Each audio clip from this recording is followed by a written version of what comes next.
Dijerat pasal tentang dugaan memanipulasi dokumen elektronik ijazah Jokowi, Roy Suryo CS kini diperhadapkan dengan sejumlah pasal berlapis dengan ancaman hukuman terberat yakni 12 tahun pidana penjara. Pertanyaannya, akankah pemeriksaan perdana pada hari ini berujung pada penahanan Roy Suryo dan kawan-kawan? Kita bahas bersama kuasa hukum Roy Suryo CS, Ahmad Kozinudin. Selamat sore, Bang Kozin. Ada juga Wakil Ketua Umum Peradi Bersatu, Lekumanan. Bang Lekumanan, selamat sore. Selamat sore, Mbak. Dan ada juga mantan Kapolda Jawa Barat, Anton Carlian. Selamat sore, Pak Anton. Selamat sore, Mbak Udi. Ya, saya mau ke Bang Kosin dulu. Bang Kosin ini sampai sore ini, Bang Roy, Mas Roy, Bang Rismon, Dr. Tifa ini belum juga keluar dari pemeriksaan Polda Metro Jaya. Pertanyaannya, apakah ini pertanda kalau klien Anda akan ditahan hari ini? Baik, saya update bahwa memang terakhir setelah saya tinggalkan Polda untuk kemari itu Dr. Tifa sudah selesai tapi menunggu teken-teken. Kemudian Roy Suryo dan Rismon Hasiolan masih melanjutkan. Itu update terakhir. Soal apakah akan terjadi penahanan atau tidak, ya memang itu kewenangan subjektif ada pada penyidik dan alasannya tentu ketika ada kekhawatiran untuk lari, untuk menghilangkan barang bukti dan untuk melakukan kejahatan lagi. Dan kami sudah memastikan bahwa klien kami tidak melakukan itu dan kami tadi dengan sejumlah tokoh-tokoh yang ada di Polda Metro Jaya begitu banyak sudah teken jaminan bahwa yang bersangkutan tidak akan melakukan tindakan itu sehingga kekhawatiran penyidik menjadi diobjektifkan tidak akan mungkin bisa melakukan penahanan karena tidak ada kekhawatiran itu karena ada jaminan dari kami. Terlepas bahwa pada akhirnya ya masalah penahanan itu subjektivitas penyidik, suka-suka penyidik begitu. Tapi kami harapkan kami mendapatkan perlakuan yang adil dalam proses penegakan hukum karena pada saat yang bersamaan Polda Metro Jaya juga memeriksa seorang dan sampai pada status tersangka yakni Firly Bahuri yang sudah 2 tahun status tersangka sampai hari ini tidak ditahan. Jadi saya kira kami sendiri tidak memiliki rasa khawatir akan terjadi penahanan apalagi ada pesan dari Presiden Prabowo Subianto terkait hal ini tidak boleh ada kriminalisasi kepada rakyat kecil begitu. Oke, jadi kalau dari pengacara Roy Suryo, Bang Lekumanan yakin dan meminta untuk tidak ditahan. Tapi kenapa Peradi Bersatu justru meminta penyidik Polda menahan Roy Suryo CS? Ya, artinya gini, terkait dengan penahanan memang merupakan kewenangan daripada penyidik ya. Cuman di sini kan kami yang sudah 7 bulan ya menunggu ya kan membuat laporan polisi ya sudah selama 7 bulan ini pasti ada permintaan dari kami. Kami minta memang secara lisan agar terhadap ketiga tersangka yang sudah diperiksa ini hari kami minta memang untuk dilakukan penahanan. Kenapa? Karena itu merupakan permintaan dari kami, ya kan, permintaan secara lisan. Karena kenapa? Ya kan, terkait dengan sangkaan pasal yang diduga dilakukan oleh para terlapor atau tersangka ini, ancaman pidananya kebanyakan lebih dari 5 tahun, sehingga secara subjektif ada bahwa kewenangan polisi boleh melakukan penahanan terhadap peristiwa-peristiwa yang ancaman hukumannya di atas 5 tahun.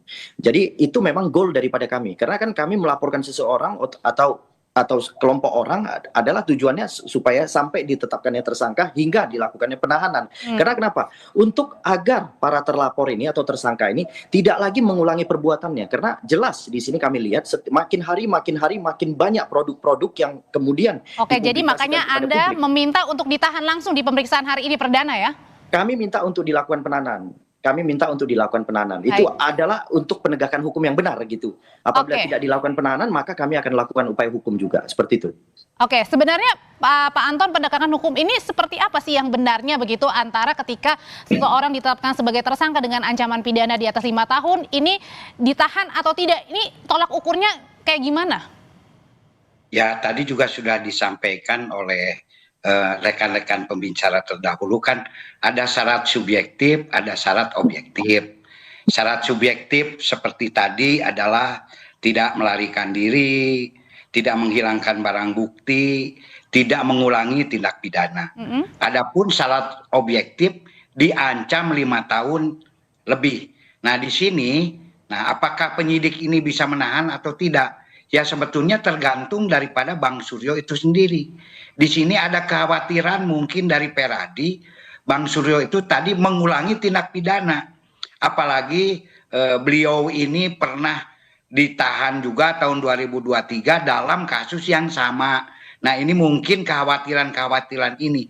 Jadi sebetulnya ditahan atau tidak memang kewenangan Polri. Tetapi juga tidak semata-mata itu dari pihak Bang Suryo juga mohon untuk menahan diri sepanjang nanti begitu di publik gitu kan kan ada kesengajaan, ini salah satu unsurnya itu agar diketahui umum, yaitu virtual publiknya. Kesengajaan ini apabila Bang Suryo melakukan hal itu lagi, jangan disalahkan nanti apabila di dalam pemeriksaan kedua. Sebenarnya nanti Pak Anton, kesengajaan seperti apa sih yang ditakutkan? Kenapa? Kesengajaan seperti apa sebenarnya yang ditakutkan ini? Ya, kesengajaan kan salah satu di dalam ancaman pidananya ini adalah yaitu 310, 311 dan ujaran kebencian yang bersifat sara. Nah, apabila hal itu sendiri semakin merebak di publik, semakin gaduh, nah ini kan itu yang ditakutkan itu. Nah, itu jangan membuat kegaduhan-kegaduhan ini. Apabila ditakutkan membuat kegaduhan ya. Jadi, ya otomatis insya Allah saya percaya tidak akan ditahan. Tapi kalau dilakukan kegaduhan lagi, jangan salahkan nanti wah ini kriminalisasi, karena ini sudah melalui proses-proses penyidikan yang secara profesional, ada gelar perkara internal, ada gelar perkara eksternal. Nah, ini sudah melalui satu tahap penyidikan profesional. Ditahan ditahan atau tidak itu merupakan kewenangan dari penyidik. Kalau gitu pertanyaan berikutnya Bang Kosi, kalau misalnya ditahan hari ini Roy Suryo CS, apa yang akan Anda lakukan? Usai jeda ya, tetap bersama kami. Klien Anda masih diperiksa Bang Kosinuri. Jadi pertanyaannya, kalau misalnya nanti klien Anda nih ditahan langsung hari ini, apa yang akan Anda lakukan? Yang pertama akan saya sampaikan kepada publik seluruh rakyat bahwa institusi Polri tidak adil, tebang pilih, pilih tebang, zolim kepada rakyat. Karena apa? Telah secara telanjang menunjukkan penegakan hukum yang tebang pilih, pilih tebang. Kepada Firly Bahuri tidak ditahan, sementara kepada klien kami ditahan. Kepada Sylvester Matutina yang dulu tahapannya juga penyidikan dan itu pernah menjadi tersangka juga tidak pernah ditahan, padahal pasalnya juga pencemaran, tidak ditahan. Kepada klien kami ditahan. Namun saya ingin tegaskan bahwa kita itu bolehlah berpendapat, tapi jangan prematur atau jangan kesusu begitu.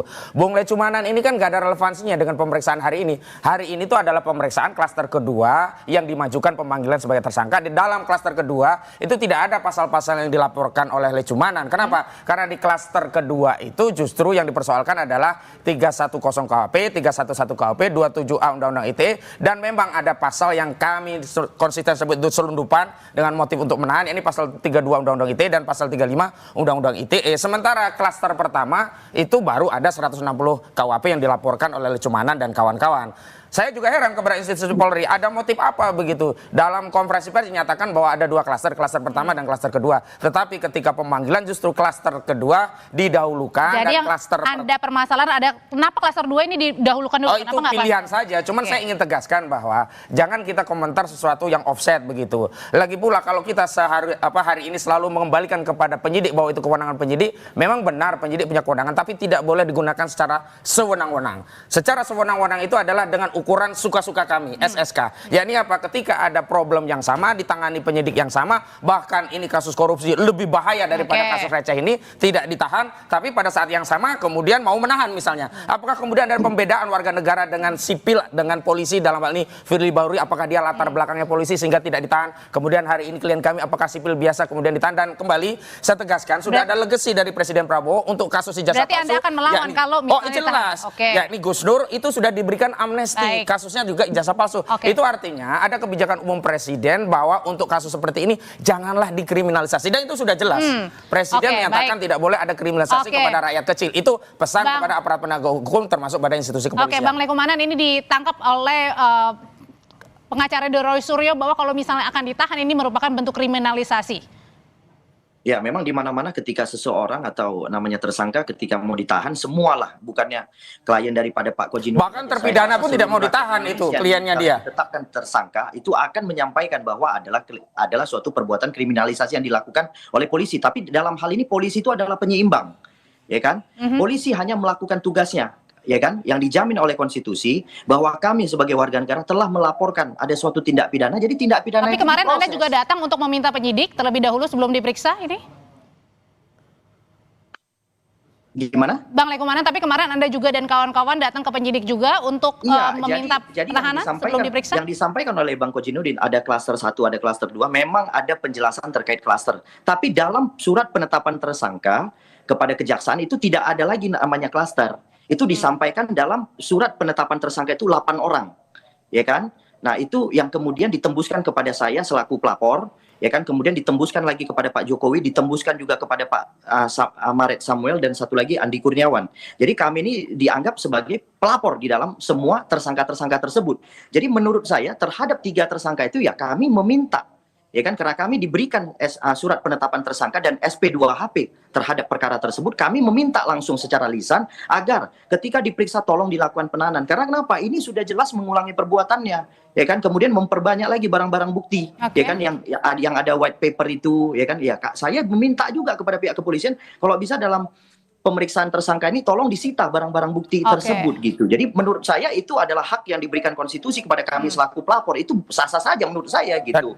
Terhadap kira-kira ada kata kriminalisasi, ya itu semua orang yang mau ditahan ya pasti menyampaikan kata yang Dan saya sama, kira yaitu inilah yang disebut dengan kriminalisasi. intervensi kepada institusi kepolisian. Karena dasar untuk melakukan penahanan itu bukan ada permohonan dari pelapor, tapi ada kekhawatiran, ada syarat objektif maupun subjektif. Objektif sudah terpenuhi karena ada pasal yang diselundupkan sehingga ada yang 5 tahun lebih sehingga bisa menahan. Subjektif adalah kekhawatiran polisi. Janganlah kekhawatiran itu dikompori oleh pelapor dengan alasan oh ini nanti dia akan mengulangi, lalu ditekan-tekan. Kemudian publik bertanya, oh apakah polisi selemah itu ditekan-tekan pelapor sehingga harus menahan hanya untuk memuaskan pelapor? Apakah polisi mau mengorbankan marwah institusi hanya untuk memuaskan pelapor dengan menahan anak bangsa? Begitu pada saat yang sama ada tersangka yang lainnya tidak pernah ditahan-tahan, dan pada saat yang sama klien dari Bung Lecumanan sudah terpidana nggak ditahan-tahan. Gimana Bang Lekumanan? Ya itu beda hal, ya kan, saya tidak mau berkomentar di sana, ya kan, artinya kan gini, Pak Kojinuddin, ya hari ini peristiwa hari ini aja yang kita bicarakan gitu. Kalau memang nanti penyidik tidak menahan, ya nanti saya akan menyurat melakukan upaya hukum. Mungkin ini dipertanyakan oleh tim Bang Kojinuddin. Ya istilahnya silakan aja lakukan. Bukan, kalau soal upaya hukum kami sudah pandai lah, nggak usah diajari. Tapi soal intervensi tidak ada satupun di KUHP pasal yang mengatur bahwa pelapor bisa melakukan permohonan dan menekan polisi untuk menahan klien atau orang yang sedang dalam dianggap intervensi katanya Bang Lekumanan. Ya, kita bukan yang mengintervensi, itu kan permintaan kami secara lisan, itu bukan intervensi. Kalau intervensi itu saya meminta pejabat dari wilayah lain kemudian menelpon penyidik. Justru itu namanya intervensi langsung, karena di KUHP tidak diatur, harus ada basis pasal norma yang menjadikan tindakan itu sah dan legal, dan di KUHP tidak diatur. Sementara untuk urusan penegakan hukum itu harus rinci-rinci agar apa? Tidak ada abuse of power. Tindakan setiap penegak hukum termasuk advokat pelapor itu harus dasarnya, harus ada basis normanya. Kalau tidak, inilah yang disebut dengan kesewenang-wenangan berdalih dengan kebijakan. Oke, saya mau minta dulu pendapat dari Pak Anton. Pak Anton, sebenarnya untuk seorang pelapor ini merupakan sesuatu yang biasa. Apakah pelapor juga punya hak begitu ketika sebelum diperiksa para tersangka ini kemudian meminta untuk ditahan? Ya, semua orang kan punya hak.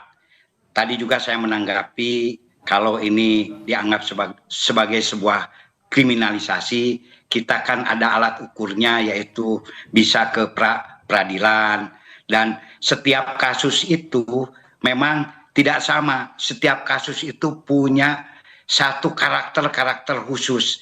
Nah, di sini justru yang dititik beratkan ini di Undang-Undang ITE atau di 310, 311 itu pencemaran nama baik itu, yaitu menyebarkan di muka umum. Nah, apabila menyebarkan di muka umum ini makin menimbulkan kegaduhan, diduga itu akan terjadi. Nah, tidak menutup kemungkinan penyidik akan bertindak. Jadi jangan disamakan, mungkin mohon maaf ini. Kenapa kalau 310, 311 yang ini tidak ditahan, tetapi yang ini ditahan. Jadi setiap kasus itu punya spesifikasi sendiri. Nah, di sini kita bisa melihat apakah beliau ini, Bang Suryo ini, ada keseriusan, kesengajaan ingin menyebarkan di muka umum tentang mungkin ujaran-ujaran atau mungkin yang dianggap ijazah palsu itu. Nah, ini tergantung publik.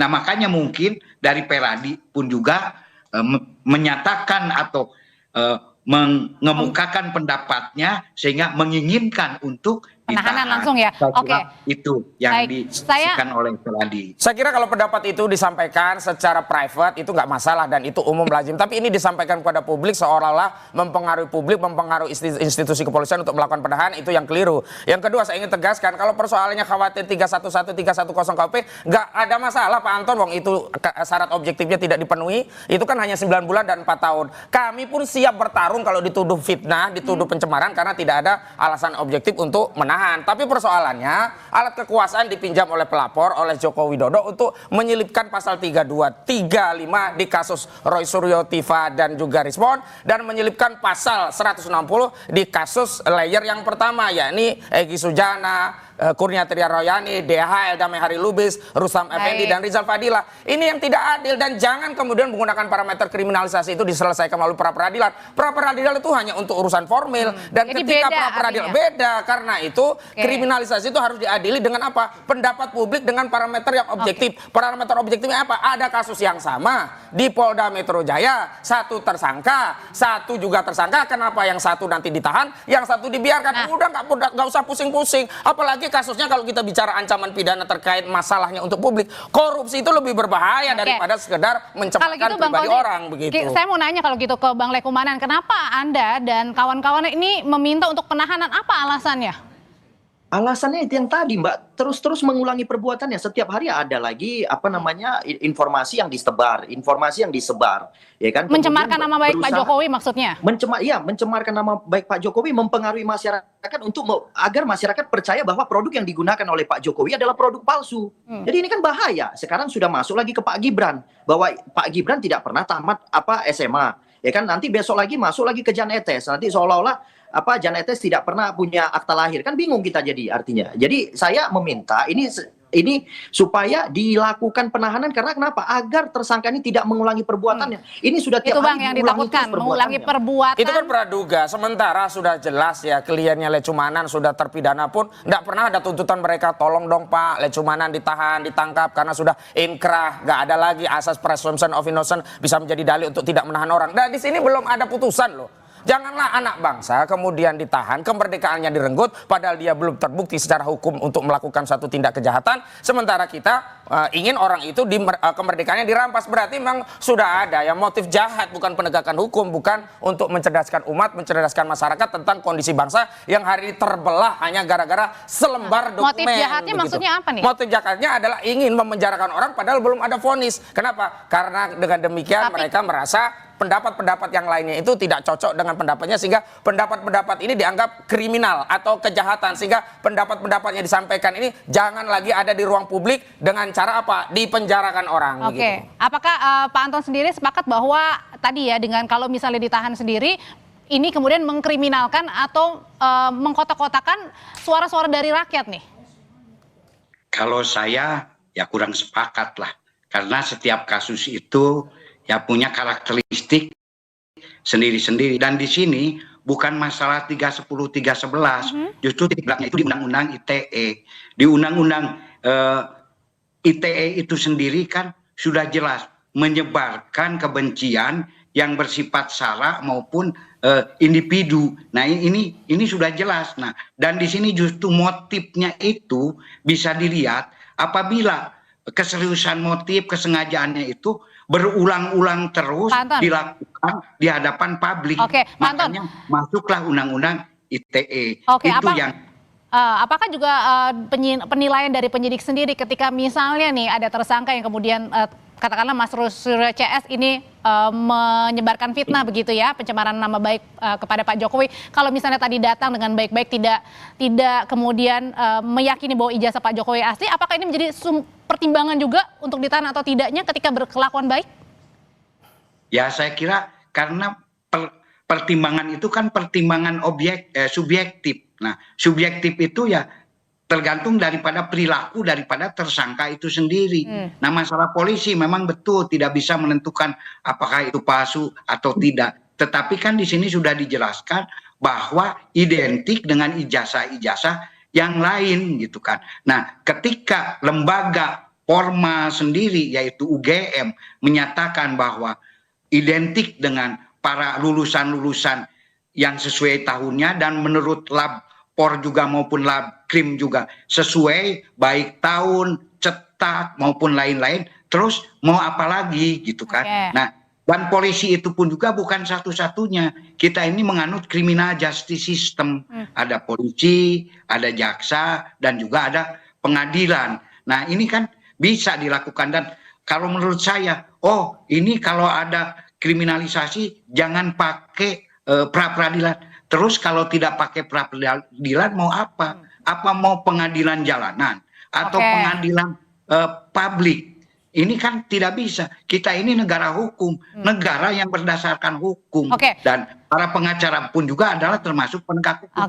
Jadi ya taatilah aturan-aturan koridor-koridor hukum. Dan di sini alat ukurnya hanya satu, pra-peradilan. Kalau pra-peradilan tidak ditempuh, terus mau pakai tempuh saja melalui pra-peradilan. Kalau gitu pertanyaan yang sama buat Bapak Hasanuddin. Kenapa Anda meminta, kemudian juga yang di sana sebelah sana juga meminta untuk ditahan, Anda juga meminta untuk tidak ditahan? Karena belum ada vonis dalam kasus ini, dan alasan-alasan itu sangat subjektif. Janganlah subjektivitas itu menghilangkan hak orang untuk mendapatkan keadilan setara di hadapan hukum. Sudah ada yang lain tersangka tidak ditahan, yang ini mau ditahan. Yang kedua, janganlah arah-arahkan ngajari kami ke pra-peradilan. Saya juga sudah tahu alasan subjektif polisi itu namanya SSK, suka-suka kami, dan itu sudah banyak terjadi. Kami sudah tegaskan, sudah jamin. Misalnya ya ini subjektivitas khawatir. Kalau sudah kita jamin harusnya kan nggak ada kekhawatiran. Itu juga nggak diindahkan oleh polisi. Sekarang saya ingin tegaskan begini saja. Kalau institusi kepolisian lebih memilih suka-suka kami itu sebagai parameter untuk menahan seorang ketimbang masyarakat yang hari ini menonton, melihat kasus ini secara luas jutaan orang, ya kami persilakan. Tetapi kami tidak ridho institusi kepolisian menjadi turun wibawanya, rusak legitimasi hanya gara-gara ingin melayani laporan dari saudara Makanya Anda bilang dan siap juga tempur. saudara Jokowi. Ya, kami siap tempur dan metode untuk bertempur itu pilihan kami. Mana yang kami tempuh tidak usah diajari begitu. Bang Lekumanan, kalau misalnya hari ini Roy Suryo CS tidak ditahan, apa yang Anda akan lakukan? Ya, kita akan menyurat ya, artinya menyurat ke seluruh instansi ya, terutama ke Kompolnas, kemudian ke Kapolda Metro, kemudian juga ke Kapolri, Wakapolri, Irwasum Polri, Kadip Propam Polri, dan Kabid Kum Polri. Kami akan menyurat ke semua lembaga Polri, ya kan, terutama Kompolnas. Kami akan meminta agar dilakukan pemeriksaan terhadap penyidik yang telah memeriksa para tersangka ini gitu. Berarti ada apa kan gitu kan? Ada apa? Intinya kami di sini tidak mengintervensi, tapi permintaan kami selaku pelapor adalah kami meminta agar dilakukan penahanan. Tolong dilakukan penahanan agar tidak terjadi lagi peristiwa-peristiwa seperti ini. Kalau perbuatan pidana seperti ini yang udah masif dan sistematis dibiarkan aja, dibiarkan terus, ini akan timbul lagi roy-roy lainnya gitu loh. Karena itu tunjukkan saja ijazahnya biar situasi ini segera jelas, selesai. Gitu. Selama ini kan yang bikin masalah karena ijazah itu tidak pernah diperlihatkan. Ijazah inilah sumber kegaduhan selama ini. Sehingga terbelahlah anak bangsa. Orang otot-ototan hanya gara-gara selembar ijazah. Jahat sekali nih orang yang punya ijazah nggak nunjuk-nunjukin sehingga anak bangsa ini terbelah. Oke, sudah kita tangkap kalau gitu pesannya. Bang Kozi, terima kasih. Bang Lekumanan, terima kasih. Pak Anton, terima kasih. Selamat sore semua. Sore. Selamat sore.